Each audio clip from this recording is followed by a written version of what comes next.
All these episodes about entrepreneurship are great, but they really are framed primarily for those that have the full time to dedicate.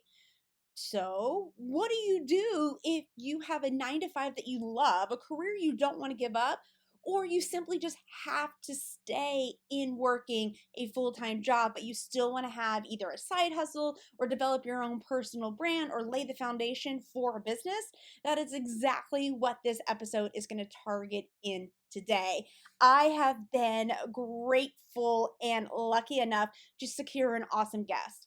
Meagan Murphy is the current content director of Women's Day magazine, which is the #1 selling magazine on newsstands right now. You're going to hear about her story where she was working at Cosmos, Self Magazine, Good Housekeeping, and you're going to hear about all the great stuff that she's done. She also has a podcast. She's an author, editor, on-air personality with Today's Show, live with Kelly and Ryan, Good Morning America, the Dr. Oz Show, all of these places. Like, she is incredible. I found her through the interwebs and was completely attracted to the personal brand and the way and vibe that she has put herself out there, but while also having a full-time career in magazine and media. So please join me. Meagan's going to share her quote-unquote secret sauce and tips for those of you that may be in these situations so that you can continue on your path to entrepreneurship, whatever that looks like to you. Welcome to the Business Bites Podcast, the podcast for busy entrepreneurs. Whether you're an online entrepreneur or seeking after brick and mortar success, this podcast brings you quick bites of content so you can learn and grow anywhere you are. Now here's your host, Rachel Brainke. Welcome to episode 118 of the Business Bites podcast. I am your host, Rachel Brainke. I'm excited for today's topic because I have a really awesome guest, but we're also talking about one of your top questions you guys send in all the time and how you should develop a personal brand or a side business while you're working a corporate job, whether you have to work the corporate job or whether you just don't want to give it up. And so I'm excited. Meagan, thank you for coming on. Welcome, Yay. welcome. Thank you. Thank you for having me. Of course. So right now when we're recording this, we are in quarantine from COVID-19. And so I think this is a great time for those that may be thinking job transitions, or maybe they want to start getting their personal brand built up. And I look to you because that was the first thing that attracted me to you when I found you through Instagram, was how you developed such your own distinct personal brand separate from the jobs that you do. Sure. So I'm interested to know, though, have you always been a big personality like that to create one, or was that a strategic thing? Kind of give us some background of how you got to where you are with that. So I would say, I've been in a magazine industry professional in the media for about 25 years. So as a media professional, I make magazines and I create content. So I do instinctively know a little bit about branding and marketing. And I know what I care about and what I'm passionate about. I've been very lucky and very fortunate that the magazines I've worked at have really aligned with what I personally care about. So there's been an easy synergy. So one of my first jobs when I was 18 years old was at YM Magazine while I was a teen, making a teen magazine. I went on to help launch Teen People magazine. Again, still a teen. So my personal brand really aligned with my big paycheck, right? And then I went on to Cosmo, and the irony there was that was during my single years. I was in my I was in my early 20s. I was Sex in the City, and I was a Cosmo editor. So again, my stage of life really aligned very well with my career path. So it wasn't really so hard to just kind of be being me and developing my own personal brand, if you will, or for me, just my own personality in life, because my job's aligned. Then I moved on to Self Magazine. And I always say that was my self-formative years. That's when I got engaged and I got married and I had a kid, and then I had another kid, and then I had another kid. I became a fitness professional. I was the fitness director and the deputy editor there. I've been a certified trainer for 17 years. Those were the things I cared about in those moments. And so again, who I was really aligned very seamlessly with the job I was doing. Fast forward, then I went on to Good Housekeeping, and no small coincidence that that was the same moment when I moved from Jersey City to the suburbs and I got a fence and a yard and a swing set and my first home when I was at Good Housekeeping. So again, I'm developing my so-called personal brand. I don't even always love to call it that. While doing a job I love. And I've just moved on over to Woman's Day as the content director of this magazine. And I'm really excited about that because my job here is to energize it and to sort of make it a destination for celebration, which is really where I'm at in my life right now, as my kids are 9, 8, and 6. And, I have a new book coming out and all kinds of excitement going around. But I think the lesson here is that when when you love something, it doesn't feel like work, right? And if you're true to your passions and true to your belief and really chase what excites you versus a paycheck, all of the marketing and the branding and the authenticity sort of just flows forward naturally. So while I have been able to build things like the Yay List, and I have a new book coming out called The Fully Charged Life, and I've began to be a bit of a life hacker and lifestyle expert in the mom space, these were just an extension of things I believed in, cared about, and was doing in my own life already. So I think that from that perspective, I always hate to say like be authentic or to build your brand, but really it's just like figure out what you care about and chase that. Do that, because the more you care about whatever it is you're doing, selling, promoting, the more likely other people are going to want it too. Well, and that's what I was going to ask in this is, do you believe that this quote unquote personal brand, and by the way, I'm using that term because that's so common now. Sure, 100%. When we were doing this, nobody even understood really what that terminology wasn't coined at the time. No. But I was going to ask is, do you feel that the developing of that quote unquote personal brand directly led to the success and trajectory of your career positions? Sure. Yeah. I care a whole lot. I always say, like, sometimes I feel like a Lorax, like I just care a whole lot. And the more I care, the better work I do. I couldn't be working at Cosmo right now. I don't want to give, sex position advice to 20 somethings. You know what I mean? I wouldn't really be, rest in peace, that good at YM or Teen People right now because I don't care so much about NSYNC or whoever big boy band is hot right now, The fact that you said NSYNC shows that you have no exactly no for that age group. No concept. I know this Savage dance is really big on TikTok right now, and that's about the extent of my cool teen knowledge because my kids are still, my daughter's 9. I know whatever a 9-year-old knows. But yeah, I think that's the thing. Like, I've had career success, and I've been able to do good things, really because I know what I care about, and I think that's what's so important for everyone, especially now as we're home and maybe feeling a little stuck.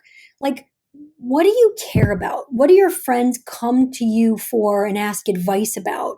What would be the 3 key characteristics you use to describe yourself? And like, that's where the secret sauce is. That's where the magic is knowing what matters to you so that you can say yes to those things and really own and care about those things.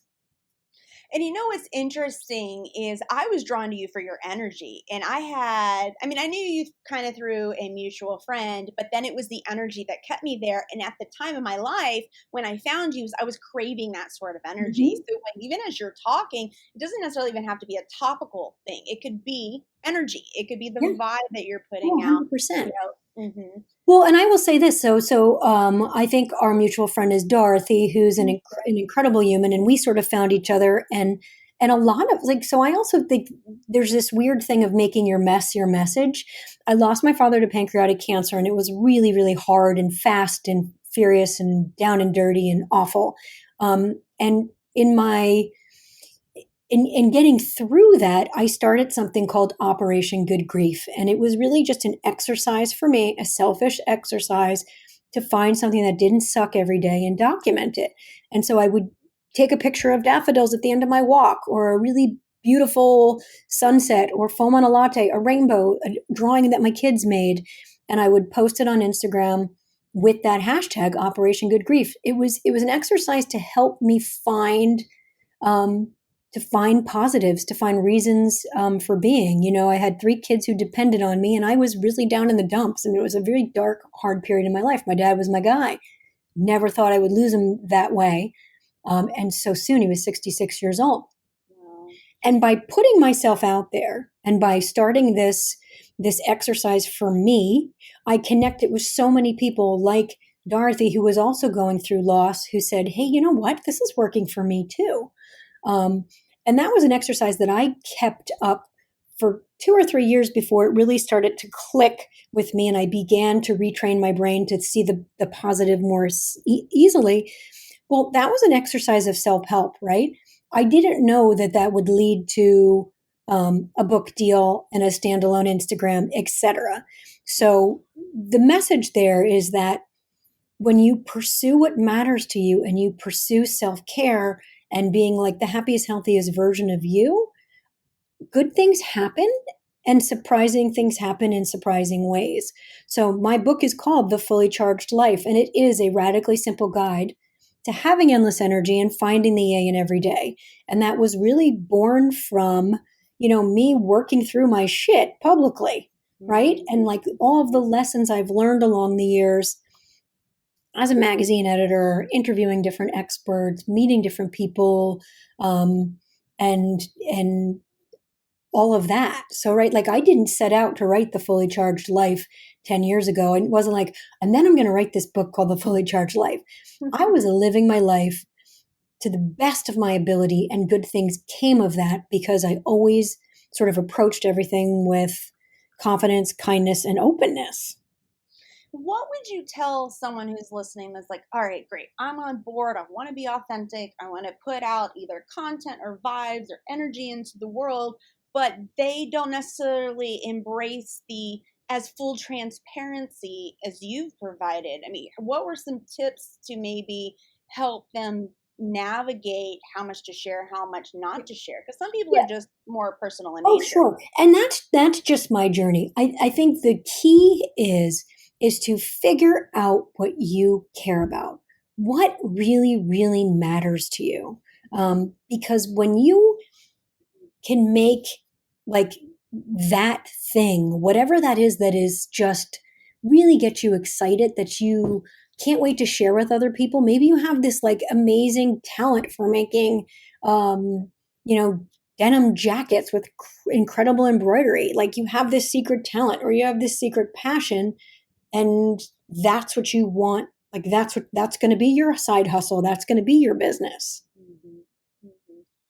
Yeah, because I know one of the things that I have always gone into my personal brand is I'm going to be as transparent as possible, but then shit and light happens in life, and you're like, maybe I don't want to be this personal. And for me, I kind of wrestled with, well, I've always told my audience and those I'm connecting with that I would be fully transparent, but now all of a sudden I want to put the brakes on it. I almost felt inauthentic.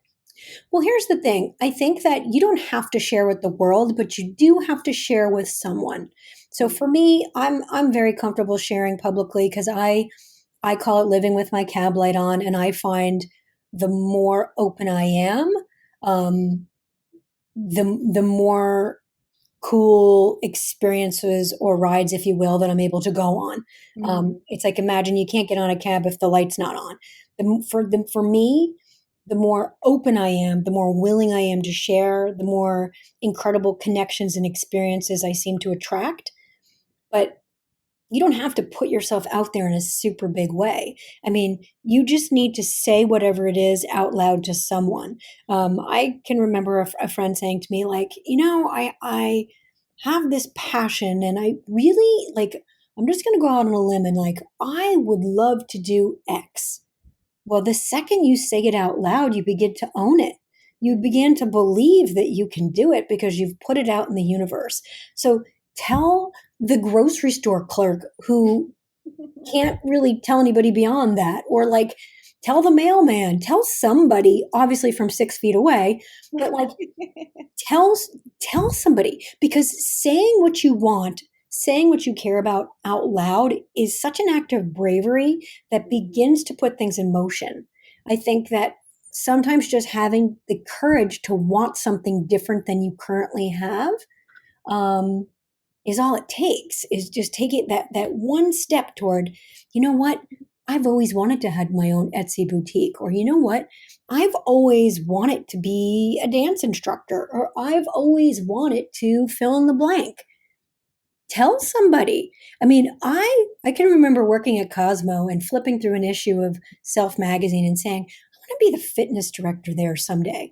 Okay, I was the senior sex editor. That was the most outlandish statement ever at that moment. But I said it out loud, and then I realized, hey, you know what? This is what I want. And I just was brave enough to say it out loud. And now, what action steps can I take to actually make it happen? Mm-hmm. And actually, that's how you ended up here. Because I told my team, I said, I want her. At the time, you were the executive editor at Good Housekeeping, and I said, I want her for the podcast. And it was scary for me to say that to my team because I didn't want to have any rejections. And actually, I had a whole list of people. I sat down one day and said, these are all the people I would love to interview and bring to my audience. But it was scary because I was afraid that I would get all these rejections. And then how would I look to my team? Right. Yeah, that's the thing. I don't think you can be successful without being vulnerable. And I think we have to be okay with sometimes not being okay and hearing the no, getting the door slammed. Who cares? Right? Because if you are not vulnerable, you will never ultimately be successful. I agree with that. And I think circling this back around to the personal brand aspect is sometimes you can get so overwhelmed with, I have 9 to 5, or I'm on this career trajectory. I don't know how to fit it in there. It's just doing little bits of it, because I think what happens is you get overwhelmed. So you tell yourself no. And to me, that's like the ultimate rejection. So I love the fact that you're like, put it out there. I would even take a step further, verbally tell that grocery store clerk right now, they would love to hear something good other than people complaining about it. But also taking the first step to do it. So like what you were saying, even if it's just creating an Instagram and just put one photo at the end of your walk, whatever it is, like one little bit, that will start, to me, will break down that wall that you may have and allow you to be a bit more vulnerable and a bit more transparent to build this personal brand. Well, and like you said, I hate exactly. That, I think the key is always in the doing, right? So it's about taking an action. We're all quarantined right now. If there is a skill you've always wanted to learn, if there's this is the moment to learn the language, to get your personal trainer certification, to take an online course, to watch tutorials and videos, to build some kind of expertise, to explore what that might look like. I think like those are key action steps. It's like, okay, I've always wanted to be a makeup artist. Well, now's the moment to find out what that actually looks like, what that actually means, to do some research, to follow really incredible Instagram or YouTube accounts with people who have done successful, makeup tutorials, whatever that is. Give yourself some tools, give yourself some resources, do some research, because right now we have a little bit more time stuck in the house to sort of take one step toward a goal. Mm-hmm. And what I love about your story too is that you didn't have Instagram when you were beginning to build yourself up as the expert and influencer and brand in these different areas. What was available then? Because I feel like a lot of people get stuck in this, well, and I'm one of them, I'm raising my hand. It's like, it's got to be a picture perfect Instagram. It's got to be, perfect, funny tweets that people will retweet. Well, you didn't have any of that to build this. So what did you use at the time? I think the interesting, I've been lucky enough to be in the media. So I did have a magazine platform. I've had magazine columns. I have always been on morning television. I've been lucky enough to be a guest on Live with Kelly for the past 15 years, or Today Show. So I've been lucky enough to have a forward facing kind of job, public facing job, if you will. But I think the key too is just building where you are. So building community. I also run the social media for my town. I call the town, I live in Westfield, I call it Bestfield. And that was just something I kind of grew grassroots, like talk to every shop clerk, say hi to everybody, interact, have the cheers effect within your town where that people know who you are and what you stand for. Yeah, I love that. And I didn't mean to make it sound like before social media came around. Well, no, the thing is, I love social media because I used to think about it this way, like I only get to make 12 magazines a year. Mhm, Now I can talk to an audience all day long, as many times as I want. And mhm. it's this endless stream of content. And so for me, that's an endless points of connection, endless sources of information. So I kind of say like, hey, what am I going through? Wow, I need more projects for my kids, or I need workout ideas, or I need a DIY 3 pound weight. How can I help provide that content to someone else? So I mean, social media is wonderful in the sense that it allows us these points of connection, and especially if you're trying to start a business, like you can reach out to people and attempt to connect with people that you never would have been able to do 5, 10, 15 years Yeah. ago. Yeah. Let me ask you this. Let's say we have someone who's listening. This comes from a question I had in the group for the podcast, but I'm sure there's many that's listening. They love their 9 to 5, but Hmm. they are afraid to start kind of this forward-facing brand now because they don't really see how it could tie in to help their career, or they feel like their passions, what you're talking about, what matters is completely opposite, because yours kind of goes together. Your personality and the magazine world and all you've done mesh. But what if they have what matters to them and what they want to build is completely opposite from their career? Hmm. And that's scary too, because we need the paycheck. And it's really easy to say like quit the day job, pursue your passion, but that's irresponsible. Most of Mhm. us can't do that. Mhm. I was doing cartwheels when I got my book deal with Penguin Random House and beyond excited, but it certainly didn't mean I could quit my job. It meant I could hustle my heart out for a good 2 years to get it both done, to get it all of it done. Because as nice as having a book advance and a book deal is, it doesn't pay the mortgage totally. And once you get the book, if you don't crush the book world, like you still need a paycheck. So I think it's irresponsible to just say, hey, pursue your passion, quit your job. Like, no, that's not possible. But Mhm. what can you do in your current situation to take steps toward achieving the bigger dream? And I think that's when you'll start to feel satisfaction. There's got to be something you can do. It might not mean you're giving up the steady paycheck in the 9 to 5, but by doing small things to reach the larger goal, you'll start to feel better, and you'll probably have more satisfaction in the 9 to 5 anyway. Yeah, because what I'm definitely thinking as an attorney myself, I hear from attorneys all the time who are like, well, I want to quit, but I can't. I have student loans, but I have such a passion for candle making. And I'm like, then set up a candle making YouTube. You can do all of Exactly. this in your quote unquote spare time. But their idea is they think, well, it's not helping to further my career. And obviously, the career brings benefits, money, and advancement. So I can understand the conflict there. For me, though, I've always been one, I kind of just want to do what I want. I mean, like I'm wearing ripped jeans and a nose ring, even when I'm sharing about legal Mhm. stuff on Yeah, Instagram. yeah. Well, and I think, and that's really cool and refreshing, right? And it takes a lot of confidence to be able to do that, and I applaud that, because I think that's ultimately what makes you successful, is that you don't give a rat's, you're doing you. Yeah, well, that can bite you in the ass sometimes.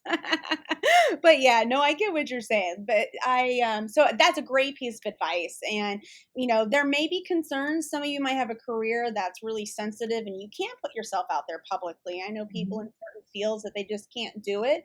I Maybe Meagan, you have some tips on if they can't be the face, because we know faces connect, face and voice connects, but what if they can't be publicly on the internet for whatever they do in their career, other life circumstances? What are some tips that they can inject the personal brand into developing this platform, but not necessarily have their face involved? Well, and I think there's so many successful brands that don't necessarily have the founder as the face person.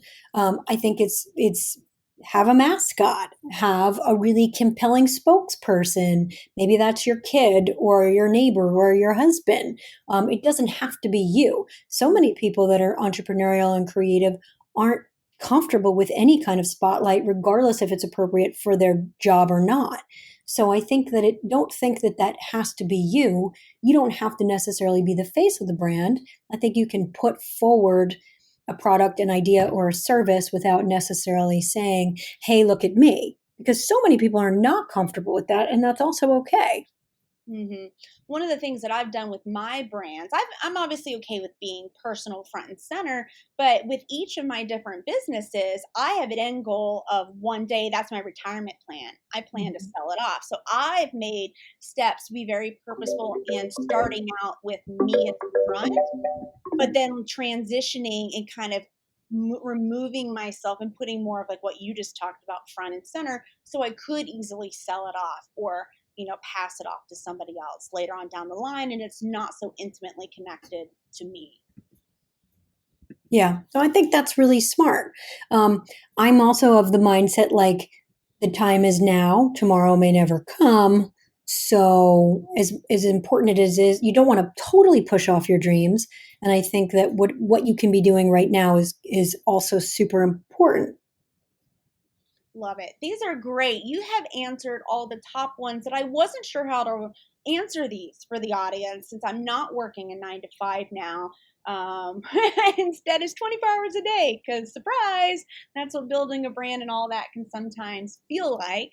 But do you have any last tips for anyone listening that maybe wants to do what you're doing, building this personal brand that also crosses and meshes with your career path? And I will say too, it's not always seamless. I've gotten my hand slapped for doing a partnership, perhaps that that the bigger company wasn't happy with, or overextending myself with all the. I also have a podcast and a numerous different projects, and the struggle to juggle is real. And I think there's going to be moments where that you do have to ask forgiveness because you didn't ask permission, and you kind of have to be okay with that. But I think the real secret sauce is really chasing what matters to you and figuring out what that is that matters most. I agree. I love it. Well, Meaghan, thank you so much for taking your time. I know you're extremely busy. Y'all have to check out her Instagram and everything, her videos. Everything is so inspiring and a lot of good information. I am going to post all of her social media stuff on the show notes page. So it's going to be rachelbrinke.com/EPI 118.